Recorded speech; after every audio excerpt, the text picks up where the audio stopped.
Okay, now we can see your presentation. Please start the presentation today, Dr. Temia Ayub. Yes, ma'am. Bismillah ar-Rahman ar-Rahim. With the name of Allah, the most gracious and the most merciful. My name is Dr. Temia Ayub, and I will be presenting today under the kind guidance of Professor Dr. Saira Afzal, who is my supervisor and Dean Institute of Public Health. So let's start with the word of God, which is Ikra bismi rabbikal ladzi khalaq. Recite in the name of your Lord who created. So this is the outline of today's presentation.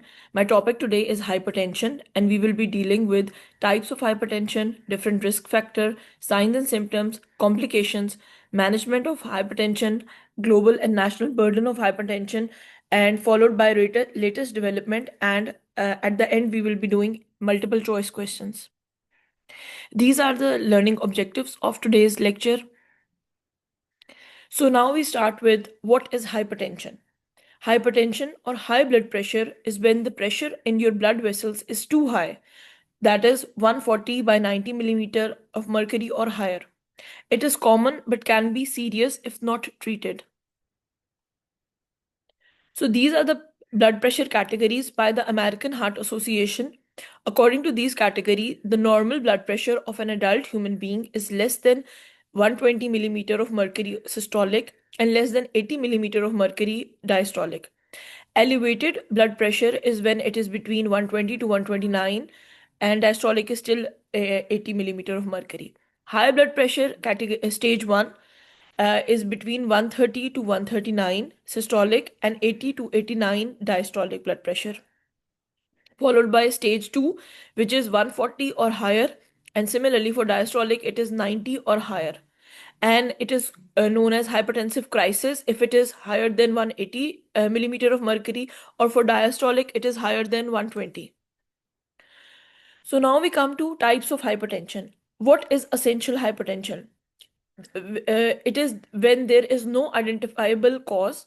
It applies to more than 95% cases of hypertension. And then we have the next type, which is known as secondary hypertension, which is as a result of some other medical condition, for example, renal diseases, endocrine disorders like hyperthyroidism, or for people some taking medicine like oral contraceptive, estrogen, etc. And in conditions like coarctation of aorta. So, what are the risk factors for hypertension? They are modifiable risk factors, and the other category is non modifiable risk factors. Modifiable risk factors include uh, being obese, high salt intake, inactive lifestyle, drinking too much alcohol or smoking, and stress. For non modifiable factors, we have conditions like old age, genetics or family history, gender, ethnicity, and other pre existing conditions. So, what are the symptoms of hypertension? Most people with hypertension don't feel any symptoms. These are some of the very common signs and symptoms which can go easily missed.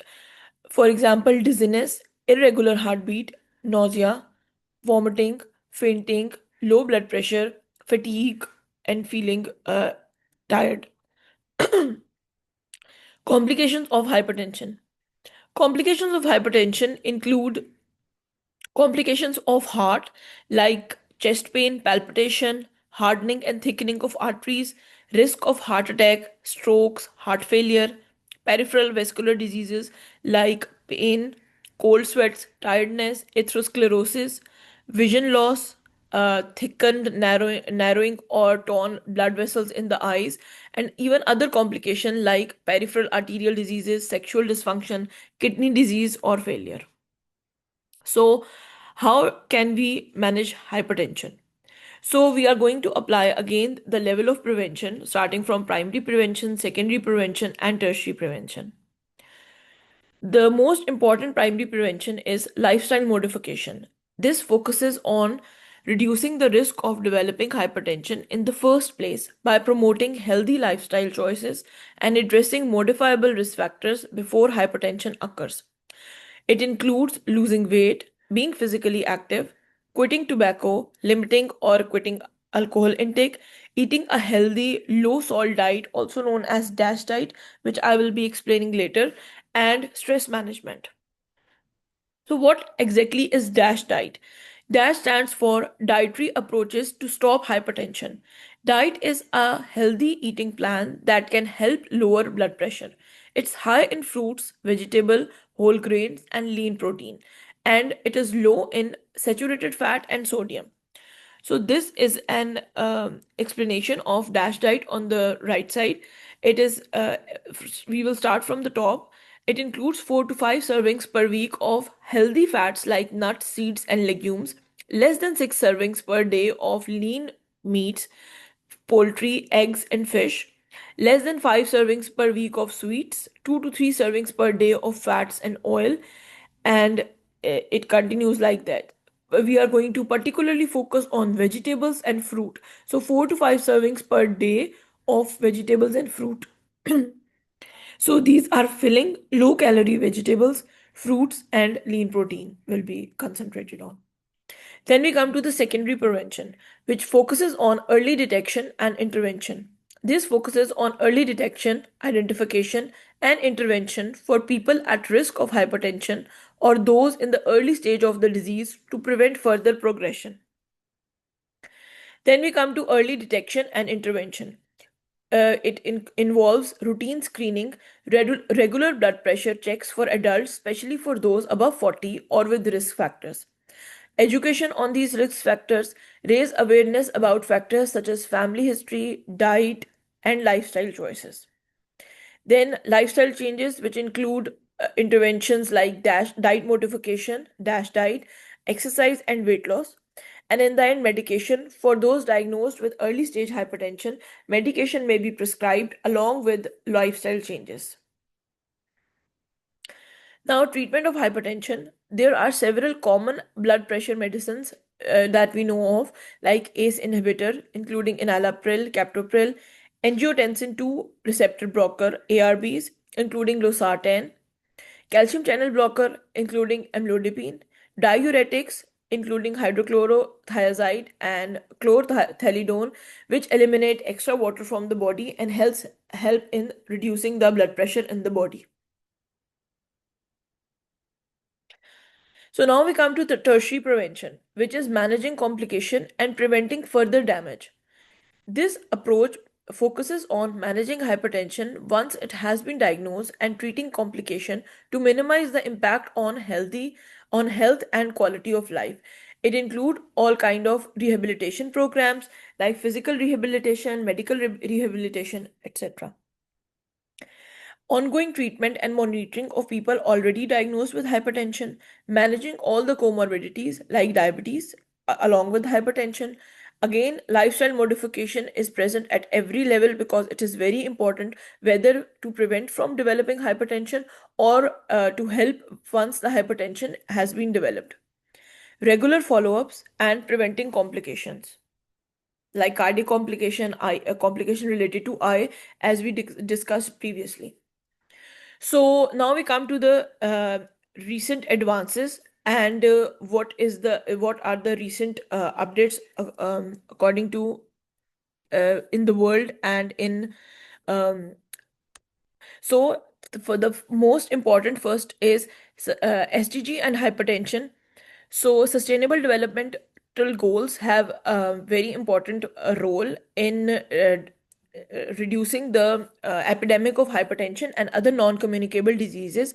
So in SDG 3, specifically target of SDG 3.4, the target is to reduce by 1/3 premature mortality from non-communicable diseases through prevention and treatment and promote mental health and well-being.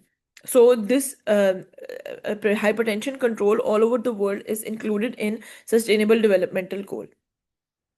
Now we come to World Hypertension Day, which is celebrated and on 17th May, and it is focused on raising awareness, promoting prevention, and empowering individual to manage their blood pressure effectively and leading to improved health outcomes and a reduced burden.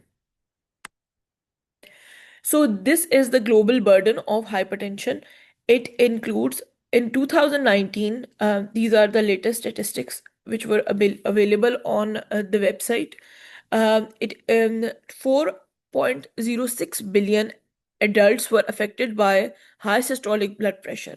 1.3 billion adults, 30 to 79 years of age, were affected by blood pressure, and then over 50% of heart diseases, stroke, and heart failure are caused by hypertension.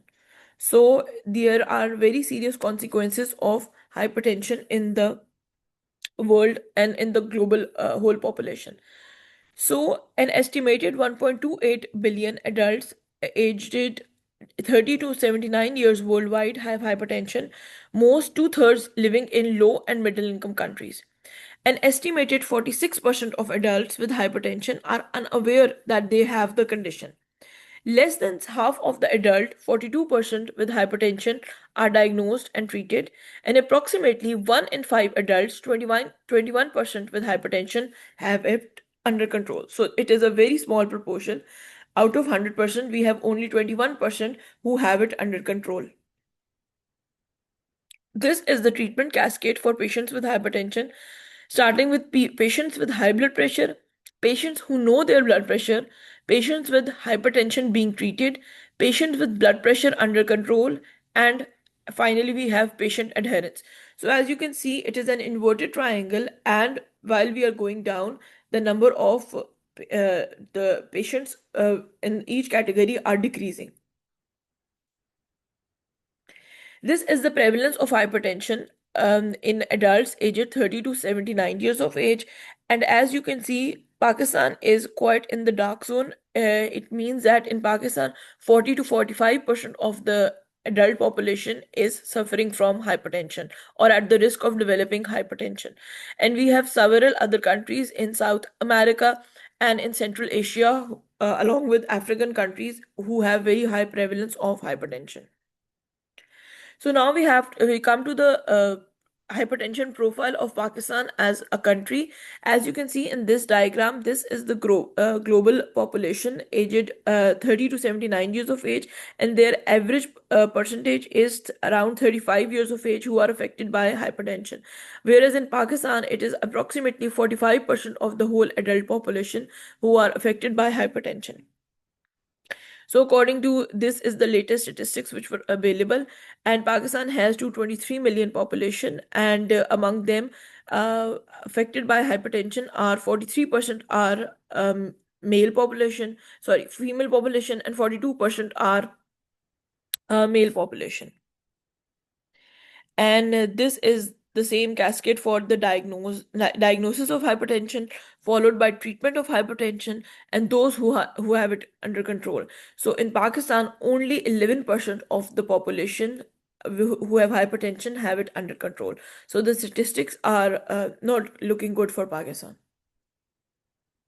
Again, this is the National Action Plan, and these are some of the targets which have been set by the WHO regarding how to have national target for blood pressures, national target for salt consumption, conduct recent national survey on sodium intake, function system for generating reliable cost-specific mortality data on routine basis. So Pakistan is not doing any of this, unfortunately. The thing we have is we have conducted recent national survey measuring raised blood pressure, hypertension. So this is the statistics available. And then we have World Heart Federation roadmap for hypertension. The World Heart Federation roadmap for hypertension update identifies roadblocks and suggests potential solutions to improve cardiovascular health and help reach the target set out in Sustainable Developmental Goal, which we just discussed, which is achieve a 30% reduction in NCDs, including cardiovascular disease, by 2030. What is roadmap? It is a framework to identify roadblocks and suggest potential solutions on the road to 2030. Global roadmaps have been developed by worldwide experts to detect the problems and offer solutions on specific topics impacting cardiovascular mortality. So this is the diagrammatic representation of the roadmap we just discussed. So it has different obstacles from demand sides and supply sides and how to overcome and what can be done. And these are commitments to effectively prevent, manage, and control hypertension. These are most of the things which should be done from government or at the national level. It includes from supply side, particularly focusing on governments and health system and their willingness to make hypertension control a priority, shaping healthy environments, and then availability of treatment with cost effective and affordable medication.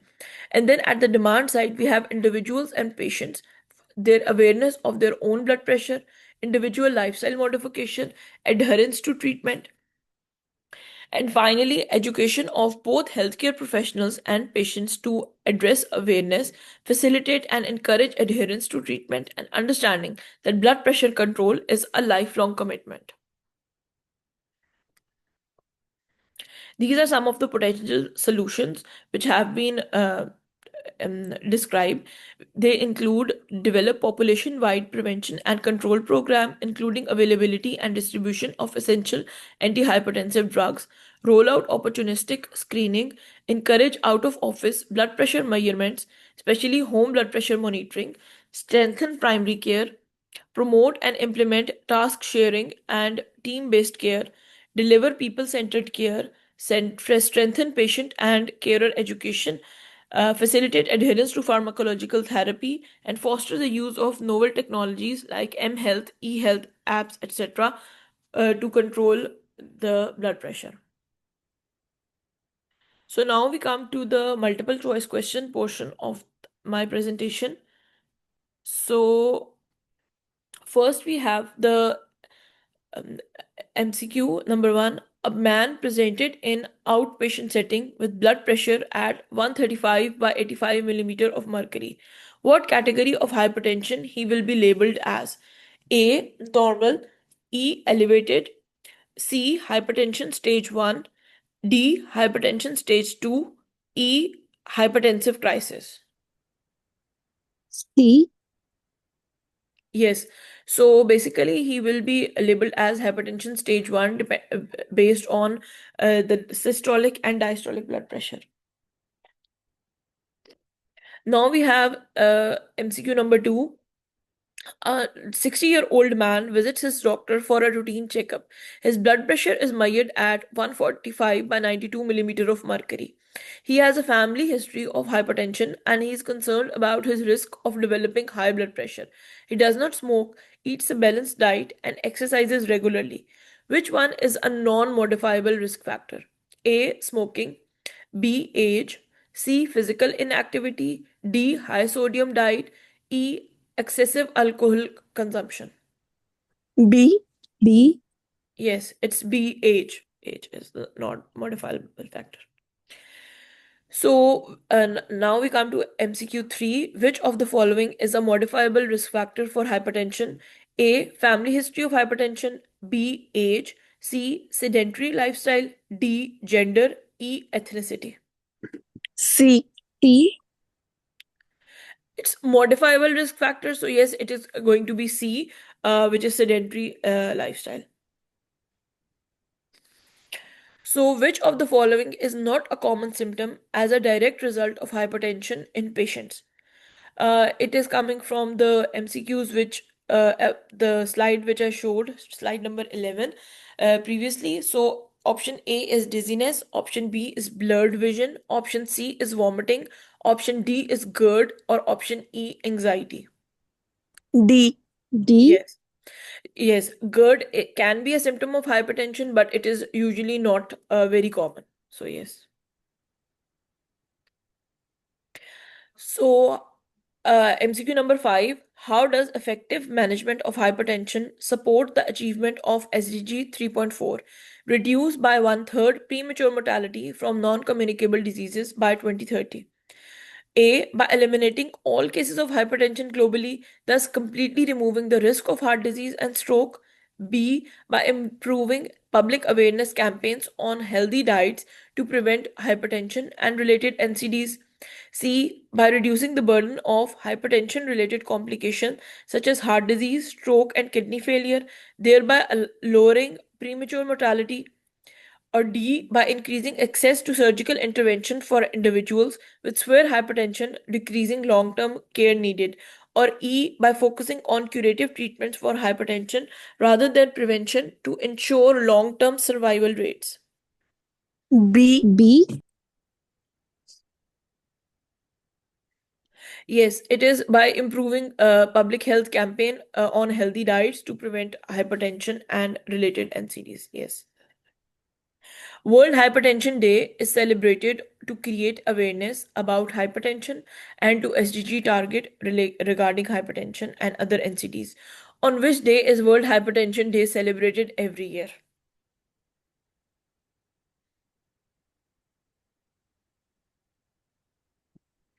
So it is basically C. option. Yes, it is option C. C, 17th May. Yes, that's right. Then we have MCQ number 7. Sarah, a 54-year-old woman, presented to her GP and has a blood pressure reading of 160 by 98 millimeter of mercury. Her doctor diagnosed her with stage 2 hypertension. What is the most appropriate next step in managing her condition? A. Recommend lifestyle changes and schedule a follow-up in 6 months.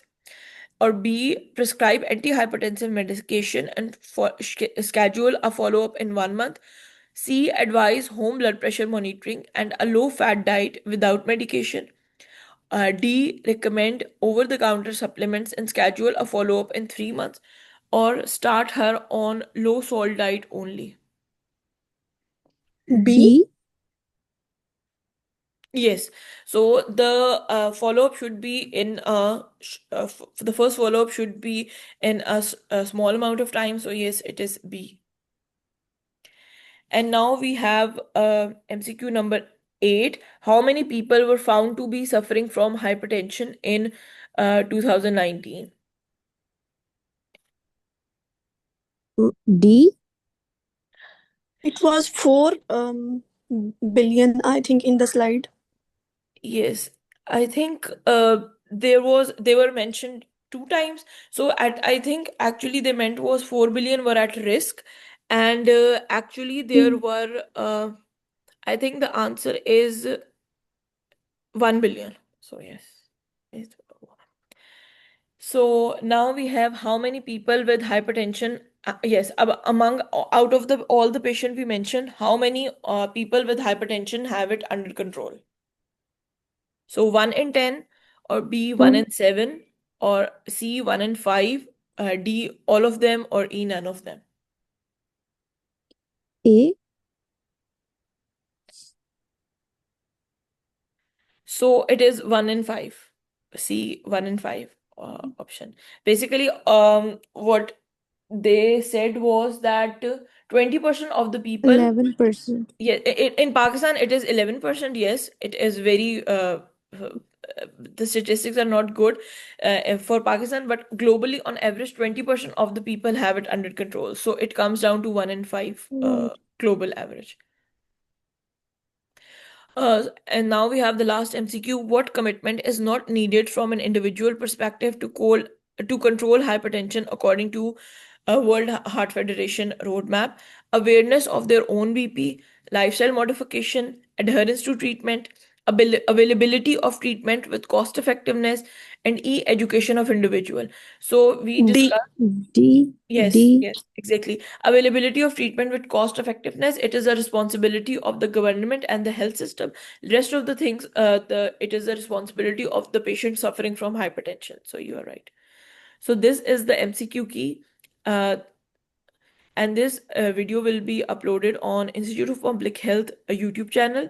And thank you very much for watching. Thank you very much. Dr. Temia, this is a very nice presentation. Would you please stop the recording so that I can give Yes, ma'am. the feedback to you for further improvement? Yes, ma'am.